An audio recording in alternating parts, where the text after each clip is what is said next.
And now, ladies and gentlemen, a woman whose story is as harrowing as it is inspiring, whose courage is relentless, a woman who rose from the bonds of human sex slavery to become a leader in her community and an advocate for the victims who have yet to escape the hell that she once was living.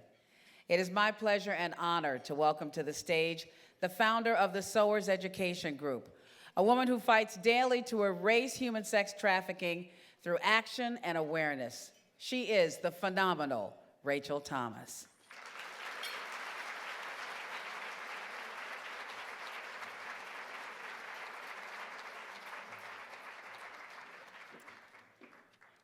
Good afternoon, everyone. Thank you so much for that warm welcome.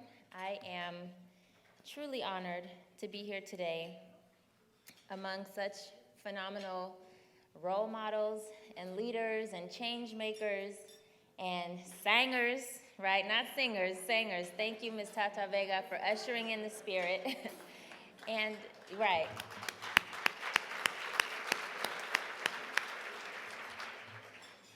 And I'm especially grateful to be able to talk about an issue that has affected my life personally and so many others around the world, in our nation, and in our own backyard.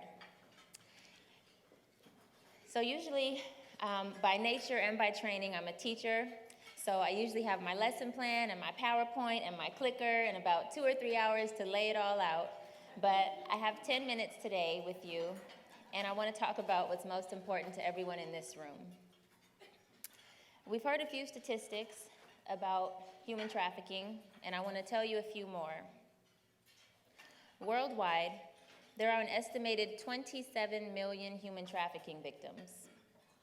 In the United States, there's an estimated 1 million. Human trafficking is an umbrella under which labor trafficking and sex trafficking falls. Approximately 300,000 of the 1 million domestic victims are child sex trafficking victims. The average age of entry into sex trafficking is 12 to 14 years old. And the average life expectancy for a victim is 7 years from the day that she or he is first trafficked. And right now, the statistics say that about 1 in 5 child sex trafficking victims are boys. So if that 12-year-old girl runs away from her foster care home or an abusive home environment and is vulnerable and is approached by a pimp on the street, if she makes it to her 20th birthday, she has performed a miracle. These are a lot of scary numbers, but the scariest number is that human trafficking is the #1 fastest growing crime in America. In just a few short years, it has surpassed weapon sales as the #2 most lucrative criminal enterprise in America. So first is drugs, second is human bodies, third is weapons. That means we have more criminals in our country selling human bodies than we do selling weapons. So there's many reasons why human trafficking is on this dangerous, deadly upswing, and you can read those online or on the website. But I want to talk about what matters most to us today. And that is to impress upon you that sex trafficking can happen to anyone. No one is exempt. There's no typical victim, even though we hear about a certain type in the news all the time. It can happen to anyone. And this is a lesson that I learned the hard way. The details of my story are included in the newsletter, but I'll tell you a few things that weren't in the newsletter. So I'm from Pasadena, California. Any Pasadena in the house? Hey! Okay. All right, in good company. Well, actually, I'm from Altadena, so I have to, throw that in there. Okay, Altadena's in the house. I come from a wonderful 2-parent, upper middle class home.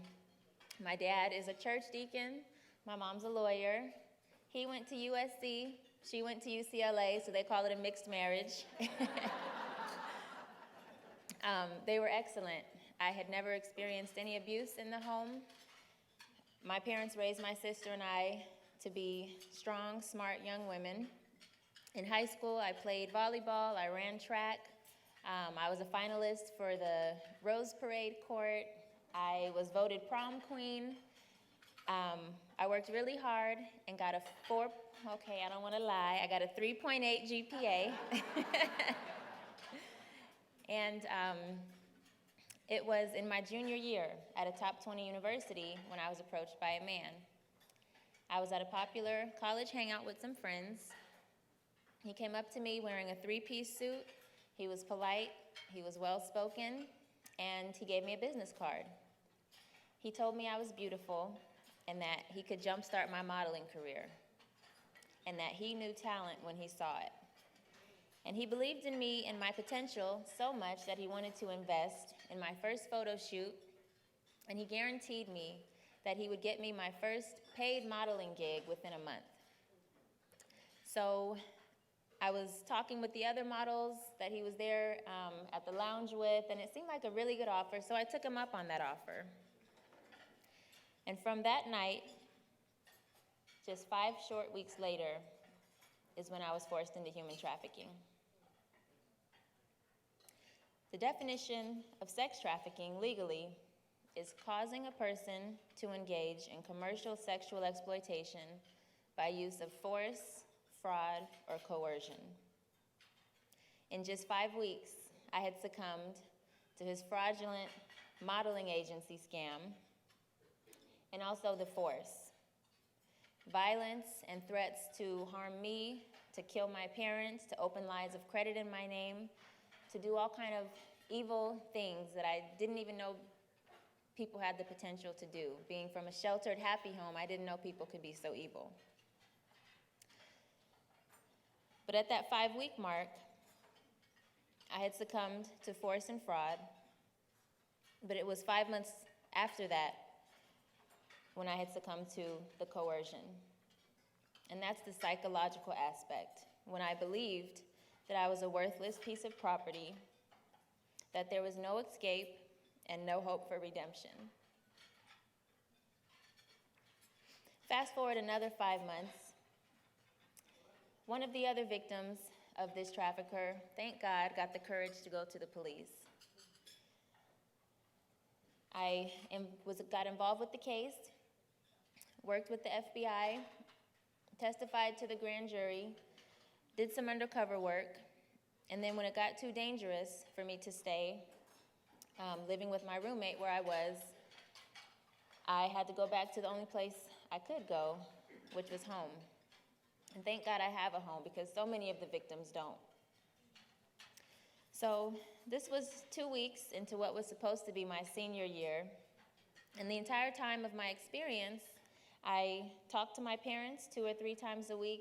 We were very close, but I only called them or answered their phone call when I was in a place when I could sound happy and make up some fun thing that I had done the weekend before. So they had no idea. I was all the way over in Atlanta, Georgia, at Emory University. So when I called 2 weeks into what was supposed to be my senior year, I said, "Mom, Dad, can you pick me up at LAX tonight at 9:30? And I hate to do it, Mom, but I gotta call you out." First words out of her mouth, "What? You better not be pregnant." And she demanded to know, "Why are you coming home? You're a senior, you're almost done with school, well, you're 2 weeks in." And I said, "I'll explain when I get there. Can you just be at LAX, please?" So they picked me up that night, and it was the longest ride home of my life. And when we were sitting at home around the kitchen table, my dad broke the silence. And he said, "Rachel, you gotta tell us something. What's happening?" And so as I told them the story of how I had met a man, and he got me a paid modeling gig and asked me to fill out a W-4, and I filled it out with their home address and my college address and my social security number, and then he became violent, and then he started forcing me to do things, and I went down the line of all the things that I had experienced. I could see their shoulders slump and the tears well up in their eyes. And then my dad asked one single question. He said, "Did he ever hit you?" And in that moment, there were a million questions they could have asked. How could you be so stupid? What were you wearing the night he approached you? How many men were you forced to sleep with? But the only question he asked was, did he ever hit you? He was only concerned that if his baby girl had been hurt. That night, in my room, I knew that I had broken my parents' heart, and I knew that they were still in danger, and that I had ruined my life. And so my plan was to commit suicide. I wrote out a suicide letter apologizing that they had given me a wonderful upbringing and that I had ruined it all. And I had planned the next day to go off to a secret, quiet place away from home and take my life. But thank God I'm not a morning person.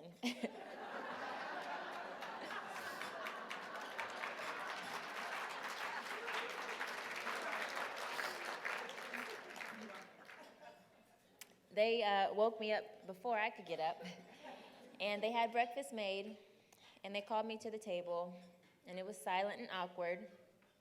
And then my dad said, "Rachel, will you stand up?" So I stood up, and he put his arms around me, and he said, "We don't know the full story of what you've been through. We don't know what you've done, but we know that there is nothing so bad that you could ever do that we don't still love you, and that God doesn't still love you."